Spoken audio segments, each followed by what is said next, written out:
नाम का एक गरीब लड़का रहता था। उसके परिवार में उसके साथ उसके बूढ़े माता पिता रहते थे।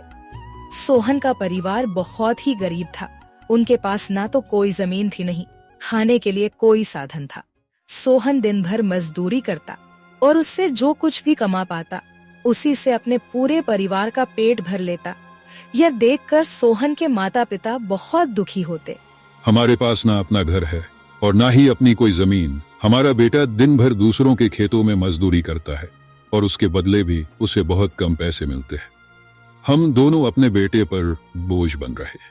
परेशान मत हो रीमा, हमारा बेटा बहुत मेहनती है, भगवान सब देख रहा है। सोहन ने कभी किसी के साथ गलत नहीं किया, वह ईमानदारी से मेहनत करता है। उसने बचपन से बहुत परेशानियां देखी हैं, पर उसने कभी हार नहीं मानी। एक दिन हमारा बेटा भी बहुत धन कमाएगा और उसकी सारी परेशानियां दूर हो जाएंगी। सोहन हमेशा सोचता था कि आज भले ही उसकी किस्मत उसका साथ ना दे रही हो, पर उसे यकीन था कि अगर वह मेहनत करता रहेगा तो एक दिन उसका भाग्य भी बदलेगा और उसकी सारी परेशानियां खत्म हो जाएंगी।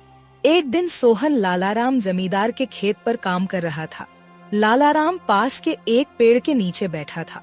सोहन अपने काम में लगा हुआ था। तभी उसने देखा कि लालाराम बहुत ही उदास है और गहरी चिंता में डूबा हुआ है।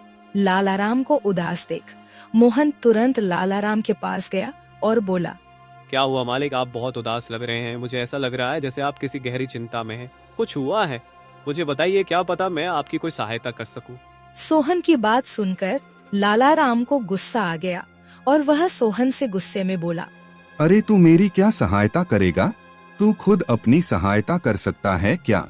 अगर तू किसी की सहायता करने के काबिल होता तो क्या तुझे 2 वक्त के खाने के लिए आज मेरी जमीन पर काम करने की जरूरत पड़ती? चल यहाँ से जा, अपना काम कर और मुझे परेशान मत कर। सेठ जी, ऐसा नहीं है, यह सब वक्त वक्त की बात है। सब किस्मत का खेल है और इंसान को अपनी मेहनत पर विश्वास रखना चाहिए। आज भले ही किस्मत मेरे पक्ष में ना हो, लेकिन अगर मैं ईमानदारी और लगन से मेहनत करता रहूंगा तो किस्मत भी एक दिन मेरी तरफ झुक जाएगी। मेहनत और धैर्य से तकदीर के दरवाजे खुलने में देर हो सकती है, लेकिन मेहनत कभी बेकार नहीं जाती। मोहन की बात सुनकर लालाराम बहुत प्रसन्न हुआ। अरे सोहन, तेरे विचार तो बहुत अच्छे हैं। तेरी बातें सुनकर मन को एक सुकून सा मिला है। इतनी परेशानियों में भी तू अपनी जिंदगी खुश होकर काट रहा है। सेठ जी, यह सब मेरे पिता की सीख है। जब भी मैं किसी चीज के लिए अपने पिता से जिद करता था तो मेरे पिता हमेशा मुझे यही समझाते थे, बेटा सोहन, हमारे पास इतना धन नहीं है कि मैं तेरी हर इच्छा पूरी कर सकूं, लेकिन एक बात हमेशा याद रखना, जिंदगी भी मौसम की तरह होती है। कभी यह धूप की तरह खुशियों से भरी होती है, कभी ठंड की तरह कठिनाइयां लाती है और कभी बारिश की तरह परेशानियां आती है। लेकिन जैसे हर मौसम बीत जाता है वैसे ही जिंदगी के मुश्किल हालात भी गुजर जाते हैं। बस धैर्य और हिम्मत बनाए रखना जरूरी है, क्योंकि एक दिन सब कुछ ठीक हो ही जाता है।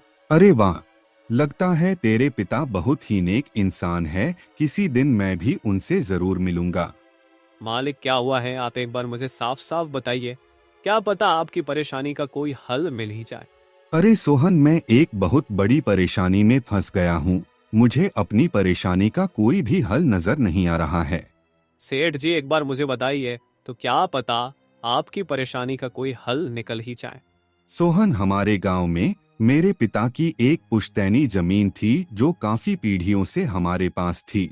उस पर मेरा और मेरे भाई का हक है, पर हमारे गांव के ही 2 बाप बेटों ने उस पर कब्जा कर लिया है। मैं पुलिस थाने में केस दर्ज कराने की सोच रहा था, लेकिन गांव के बहुत बड़े बड़े लोग उनके साथ हैं। मैं कितनी भी कोशिश कर लूं, लेकिन मैं उन लोगों का कुछ नहीं बिगड़ पाऊंगा।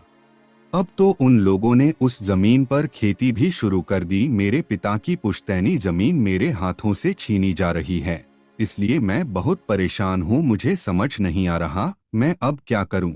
आप सही कह रहे हैं सेठ जी, अगर आप कानून का सहारा लेकर भी अपनी जमीन को वापस लेने की कोशिश करेंगे तो भी आप उनका कुछ नहीं कर पाएंगे। हाँ सोहन, अब तू ही बता, मैं अब क्या करूँ? मैं तो सोच सोच कर परेशान हो गया हूँ। मेरी पुश्तैनी जमीन छीनी जा रही है और मैं कुछ भी नहीं कर पा रहा। सोहन ने कुछ देर सोचा और कहा, मालिक, आप चिंता मत कीजिए, हर परेशानी का कोई ना कोई हल जरूर होता है। अगर आप चाहे तो एक तरीका है जिससे आप अपनी जमीन वापस पा सकते हैं। अगर ऐसा कोई तरीका है तो जल्दी बताओ सोहन, वह क्या तरीका है? सोहन ने लाला राम को अपनी सारी तरकीब पूरी तरह समझा दी। तरकीब सुनकर लाला राम मोहन से कहता है, अरे वाह सोहन, तू तो बहुत समझदार है, तूने तो बहुत अच्छी तरकीब बताई है।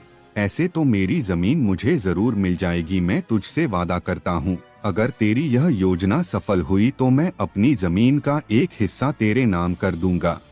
अरे मालिक, आप ऐसा क्यों कह रहे हैं? आप मेरे मालिक हैं, आपकी वजह से मुझे अपने घर के लिए 2 वक्त का खाना मिल जाता है।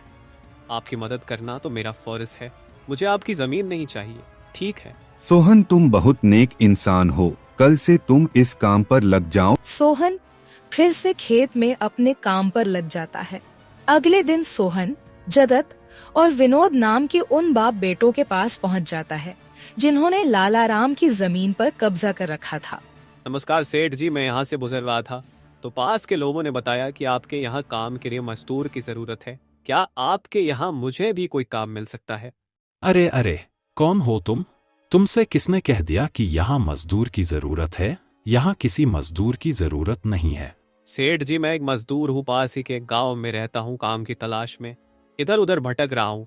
हर दिन कहीं ना कहीं काम मिल जाता है, बस उसी काम को करके अपना पेट पालता हूँ। कभी खेती कर लेता हूँ तो कभी कोई मजदूरी। यह तो ठीक है, पर हमारे यहाँ फिलहाल कोई काम नहीं है। सेठ जी, मैंने तो सुना है कि आप लोग इस गांव के सबसे बड़े जमींदार हैं। आपके पास बहुत सारी जमीन है, इसलिए आपके यहाँ हमेशा मजदूरों की जरूरत रहती है। इसलिए मुझे लगा कि यहाँ मुझे कोई ना कोई काम जरूर मिल जाएगा। अरे भाई, मैंने कहा ना, यहाँ किसी भी मजदूर की जरूरत नहीं है। इसका मतलब लाला राम सेठ आपके बारे में सही कह रहे थे? लाला राम ने हमारे बारे में क्या कहा? अरे कुछ नहीं सेठ जी, चलिए तो मैं चलता हूँ। सेठ जी, आपके यहाँ तो कोई काम नहीं है, मैं अपने लिए कहीं और कोई काम देख लेता हूँ। सोहन वहाँ से जाने लगता है। तभी जगत विनोद ने सोहन को रोककर यह पता लगाने के लिए बोलता है कि लाला राम ने सोहन को उन लोगों के बारे में क्या बताया है। अरे भाई, इधर आओ, शायद तुम्हारे लिए हमारे पास एक काम है। सोहन तुरंत उनके पास चला गया और बोला, धन्यवाद सेठ जी, बताइए क्या काम है? आप जो भी काम बोलेंगे मैं हर काम करने के लिए तैयार हूँ। आखिर बूढ़े माँ बाप का पेट पालना है। अरे सब्र रखो, काम तो हम तुम्हें बता ही देंगे। पहले यह बताओ कि लाला राम हमारे बारे में क्या कह रहा था। सेठ जी, मैं पहले लाला राम सेठ के यहाँ काम करता था, पर वह बहुत ही कंजूस और बदतमीज आदमी है। मैं उनकी यहाँ दिन रात मेहनत करता, पर इतनी मेहनत करने के बाद भी वो मेरी सही मजदूरी नहीं देता था। इस बात पर कल मेरी उससे बहस हो गई थी। फिर क्या हुआ? लाला राम ने हमारे बारे में क्या कहा?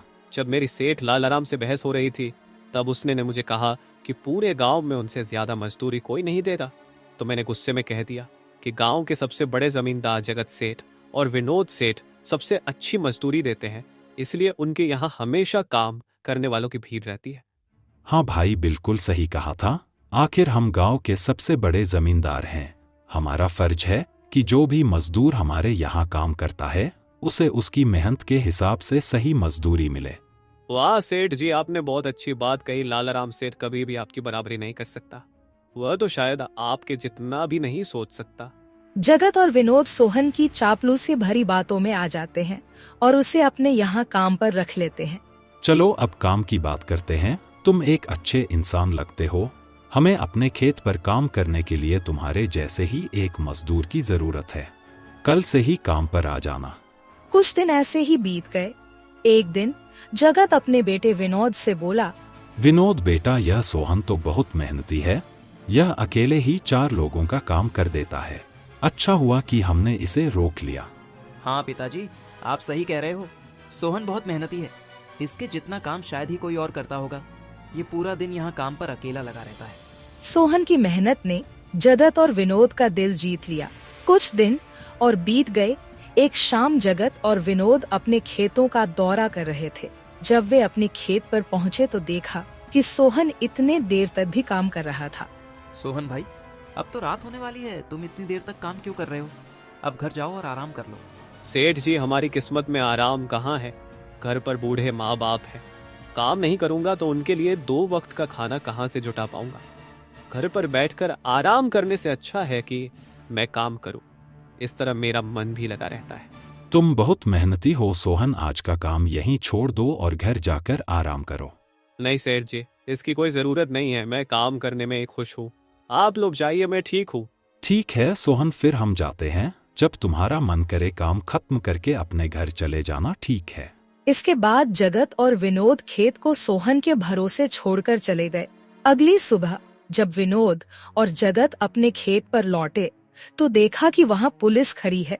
पुलिस को देखकर दोनों दौड़ते हुए आए और पूछा, क्या हुआ थानेदार साहब, आप यहाँ क्या कर रहे हैं? क्या यह जमीन तुम दोनों की है? हाँ थानेदार साहब, यह जमीन हमारी है, हमारे पास इसके कागजात भी हैं। फिर तो तुम दोनों को ले जाकर जेल में डालना ही पड़ेगा। यह क्या कह रहे हैं थानेदार साहब, हम कुछ समझे नहीं, आप क्या कहना चाह रहे हैं? अभी तुम दोनों बहुत अच्छे से समझ जाओगे। वह देखो तुम्हारी जमीन से क्या निकला है। थानेदार के कहते ही दोनों बाप बेटे जब पलट कर देखते हैं तो वहाँ उनकी जमीन में एक लाश दबी हुई थी जिसमें सिर्फ कंकाल बचा था। यह देखकर दोनों बाप बेटे डर जाते हैं। थानेदार साहब, यह किसकी लाश है और यह हमारे खेत में कहाँ से आ गई? अब बहाने मत बनाओ, पहले लोगों को मारो फिर उन्हें अपनी जमीन में गाड़ दो और अब कह रहे हो कि यह क्या है? नहीं थानेदार साहब, हमें नहीं पता कि यह सब क्या है। यह लाश यहाँ कैसे आई, हमें कुछ नहीं पता। अब झूठ मत बोलो, अगर फांसी नहीं हुई तो कम से कम तुम दोनों को उम्र कैद की सजा तो जरूर मिलेगी। फांसी और उम्र कैद की बात सुनकर दोनों बाप बेटे डर गए और थानेदार के सामने गिड़गिड़ाने लगे। थानेदार साहब, हम इस लाश के बारे में कुछ नहीं जानते, हमें नहीं पता यह लाश किसकी है और इसे यहाँ कौन गाड़ कर चला गया। इस मामले से बचने के लिए दोनों ने कुछ तरकीब सोचनी शुरू की। तभी सोहन वहाँ आ जाता है। अरे सेठ जी, यह पुलिस यहाँ क्यों आई है? क्या हुआ है? सोहन देखो, पता नहीं कहाँ से हमारी जमीन में यह कंकाल आ गया है। मालिक, यह कंकाल यहाँ कहाँ से आ गया? ये तो बहुत गंभीर बात है। हाँ सोहन, पता नहीं यह कंकाल यहाँ कहाँ से आया है और थानेदार साहब को लगता है कि इसे हमने यहाँ मारकर गाड़ा है। अब तू ही कोई उपाय सोच जिससे हम इस परेशानी से बच सके। तीनों को आपस में खुसर फसर करते देख थानेदार ने कहा, अब कोई तरकीब मत बनाओ, तुम दोनों बाप बेटों में से कोई एक तो जरूर जेल जाएगा। अब तुम ही तय करो जेल कौन जाएगा। थानेदार साहब, थोड़ा सा समय दीजिए, हम तय कर ले कि जेल कौन जाएगा। मैं बस 5 मिनट देता हूँ, जल्दी से फैसला करो कौन जाएगा जेल। सोहन, जगत और विनोद थोड़ी दूरी पर जाकर बात करने लगे। देखो मालिक, दोनों के फंसने से अच्छा है कि कोई एक फंसे। अब सोचिए कौन जाएगा। हम दोनों में से कोई भी जेल नहीं जाना चाहता। सोहन भाई, कोई उपाय सोचो जिससे हम दोनों इस मुसीबत से बच सके। मालिक, एक बात कहूँ, इस कंकाल को देखकर ऐसा लगता है कि इसे काफी महीने पहले जमीन में दबाया गया होगा। जगत फांसी की बात सुनकर पहले ही डर गया था और सोहन की बात सुनते ही उसने फटाफट पूरी कहानी सोहन को बता दी। देखो सोहन भाई, सच कहूँ तो यह जमीन हमने कुछ महीने पहले ही लालाराम से हड़प ली थी। विनोद की बात सुनकर मोहन ऐसा दिखाने लगा जैसे उसे कुछ पता ही ना हो। क्या क्या कहा मालिक आपने? ये जमीन हड़पी थी, मुझे कुछ समझ नहीं आ रहा, जरा साफ साफ बताइए। जगत ने जमीन हड़पने की पूरी कहानी सोहन को बताई। पूरी कहानी सुनने के बाद सोहन ने कहा, मालिक, मेरे पास एक तरकीब है जिससे सांप भी मर जाएगा और लायथी भी नहीं टूटेगी। जल्दी बताओ सोहन भाई, क्या तरकीब है? तरकीब बताने से पहले मुझे यह बताइए कि आप लोगों के लिए क्या ज्यादा जरूरी है, यह जमीन या आप दोनों की जान? सोहन, इसमें पूछने वाली कौन सी बात है? हमारे लिए जमीन से ज्यादा हमारी जान प्यारी है। तो एक काम कीजिए मालिक, आप सबसे पहले जाकर थाने आर को बताइए कि यह जमीन सेठ लालाराम की है। आप उनसे बोलिए कि हमने तो कुछ महीने पहले ही यह जमीन बस काम करने के लिए उनसे ली थी, बाकी का काम मैं संभाल लूंगा। अरे सोहन, लेकिन इससे तो हमारी जमीन हमसे छिन जाएगी, फिर क्या होगा? नहीं मालिक, शायद आप मेरी तरकीब समझ नहीं पाए। जब आप थानेदार को बताएंगे कि यह जमीन सेठ लालाराम की है तो पुलिस किसे गिरफ्तार करेगी? सेठ लालाराम को। और जब लालाराम जेल चला जाएगा तब आप लोग फिर से जमीन पर कब्जा कर सकते हैं। इससे आप लोग भी जेल जाने से बच जाओगे और जमीन भी आपके ही के पास रहेगी। सोहन की तरकीब सुनकर दोनों बाप बेटे दंग रह गए। वाह सोहन भाई, तुम तो बहुत होशियार हो। आज तक तुमने हमें अपने काम से खुश किया था, अब तुम्हारी बुद्धि हमारी जान भी बचाएगी। इसके बाद तीनों थानेदार के पास गए और मोहन ने जो कुछ कहा था वही बात दोनों बाप बेटे थानेदार से कहने लगे। थानेदार साहब, यह जमीन हमारी नहीं है। हमने कुछ महीने पहले ही काम करने के लिए यह खेत लालाराम सेठ से लिया था। वह जब खुद फंस गए हो तो अब किसी और को फंसाकर अपनी जान बचाना चाहते हो ना? साहब, अगर आपको हमारी बात पर यकीन नहीं हो रहा तो आप सोहन से पूछ लीजिए। वह हमारे साथ बस कुछ दिनों से ही काम कर रहा है। इससे पहले वह सेठ लालाराम के यहाँ काम करता था। बोलो सोहन, यह जमीन किसकी है? थानेदार साहब, ये जमीन सेठ लालाराम की है। जगत सेठ और विनोद सेठ ने तो बस कुछ समय से इस जमीन पर खेती कराना शुरू किया है। सोहन की बात सुनकर थानेदार ने सोहन से कहा, सेठ लालाराम को बुलाने के लिए कहो। सोहन, तुम एक काम करो, जाओ और सेठ लालाराम को बुलाकर लेकर आओ। सोहन तुरंत जाकर सेठ लालाराम को बुला लेता है, परंतु लालाराम अपने साथ गांव के सरपंच को भी अपने साथ ले आता है। यहाँ क्या हो रहा है? यहाँ इतने लोग क्यों जमा है? देखिए सरपंच जी, इन दोनों की जमीन से एक कंकाल निकला है और अब यह लोग कह रहे हैं कि यह जमीन इनकी नहीं है बल्कि सेठ लालाराम की है। थानेदार ने सरपंच जी को पूरी कहानी सुना दी। अपने आप को फंसा देख जगत ने सरपंच से कहा, नहीं सरपंच जी, यह जमीन हमारी नहीं है। हम यहाँ बस कुछ समय से काम कर रहे हैं। आप हमारे मजदूर मोहन से पूछ लीजिए। हाँ थानेदार साहब, यह जमीन सेठ लालाराम की है। मैं कैसे मान लूं कि यह जमीन लालाराम की है? हमारे यहाँ का थानेदार तो कह रहा था कि इस जमीन पर कोई केस चल रहा है और इस जमीन पर तुम्हारा कब्जा था, और अब तुम कह रहे हो कि यह जमीन लालाराम की है। नहीं साहब, हमने लालाराम के साथ धोखा किया था। हम बस इस जमीन को हड़पना चाह रहे थे, लेकिन अब हमें यह जमीन नहीं चाहिए।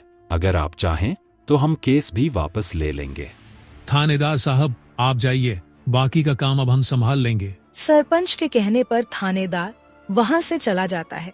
सरपंच ने लालाराम से कहा, अब बताओ, यह कंकाल यहाँ कैसे आया? तुमने किसे मारकर यहाँ गाड़ा है? अरे साहब, यह तो नकली कंकाल है। इन दोनों ने मिलकर मेरी जमीन हड़प ली। मैंने और मोहन ने मिलकर यह तरकीब सोची थी ताकि इन दोनों से सच निकलवा सकें। लालाराम की बात सुनते ही दोनों बाप बेटों के पैर तले जमीन खिसक गई। यह हम दोनों की साजिश थी, इन लोगों के मुंह से सच निकलवाने के लिए। सोहन को इस योजना में शामिल देखकर दोनों बाप बेटों को समझ आ गया कि यह सब सेठ लालाराम और मोहन की मिली भगत थी।